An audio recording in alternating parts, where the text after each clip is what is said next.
Okay guys, ito may chinecheck na naman tayo guys, media. F8 error guys. O pag on mo, F8 error agad ang lumalabas guys. Wala kang nagagawa ng mga program. Nagpa-flash agad yung F8 error. Yes, napapansin namin dito sa lagyan nila ng washing machine, may mga trap sila sa ilalim ng mga mabait, mga daga. May mga pandikit sila nilagay sa daga. Kaya kala namin ngat-ngat ng daga. Ngat-ngat to ng daga. Kasi marami silang trap na nilagay eh. Tapos umalis sila nagbakasyon sila ng ilang araw. Tapos pagbalik nila nag-F8 na.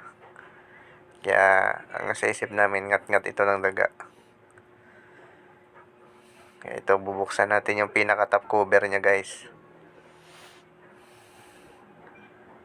Tanggalin na natin yung mga screw sa top cover niya.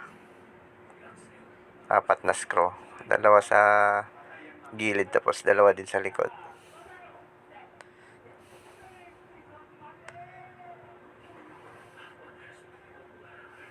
Yan, kinapa-kapa natin yung wiring dito sa gilid guys. Kinapa natin kung may sign na ngat-ngat ng daga. Pero wala naman tayong nakapa na mga wire na naputol or na balatan. Kaya iangat natin tong top cover na to guys. Yan.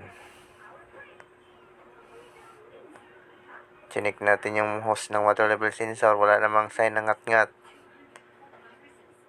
Kaya bubuksan natin to guys, yung cover dito sa ilalim. Itong nagko-cover ng mga inlet valve, water level sensor, pati yung drum sensor guys. Yan. Kinapa na rin natin yung banda dun sa board. Wala namang sign ng ngat-ngat. Wala tayong nakikitang mga wire na putol-putol na sign ng ngat-ngat ng daga. Ito, chinik natin. Wala siyang ngat-ngat guys. Kaya pag F8 error guys, una nyo agad palitan dyan, water level sensor. Kaya ito, bubuksan natin yung cover dito banda guys. Kasi nandito nakalagay yung water level sensor.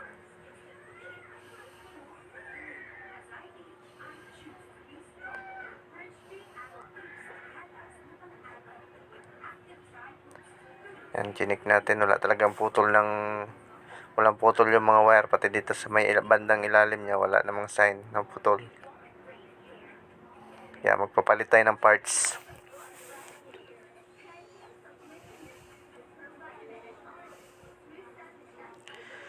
Sa mga gusto pala magpagawa, guys, mag-message lang kayo sa aming Facebook page, Norche Repair Shop, para sa mga katanungan or mga ipapagawa.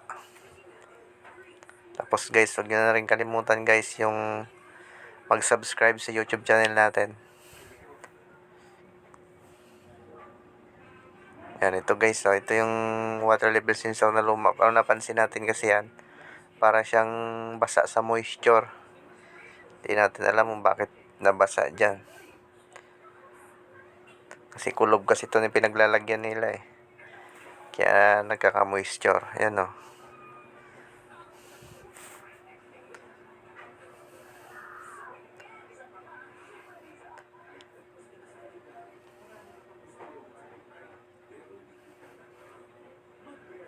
Yan, meron tayong bago na dala guys. Parehas na parehas yan. Yan, sinalpak natin yung socket. Tapos, tinesting natin dito kung mag-error pa siya. Yan guys, hindi na siya nag-error guys. Oh. Yan o. Ginagalaw niya na yung pulsator niya. Wala nang error na lumabas. Kaya, water level sensor lang talaga yung problema niya. Ay, ipifix na natin to.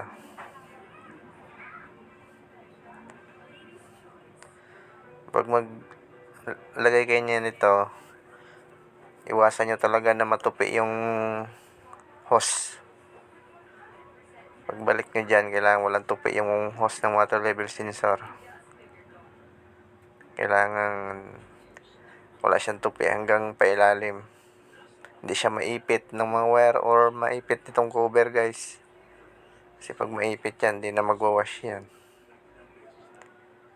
Kaya ayusin natin. Tapos kailangan mahigpit din yung pagkasalpak doon sa may salpakan niya na hose. Para hindi naman mahugot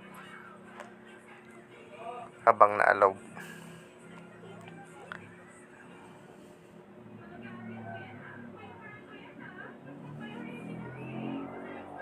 Yan, okay. Okay na, ibalik na natin yan. Tinesting natin, no. Yan, okay na siya. Wala nang F8 na lumabas. Kakarga na siya ng tubig.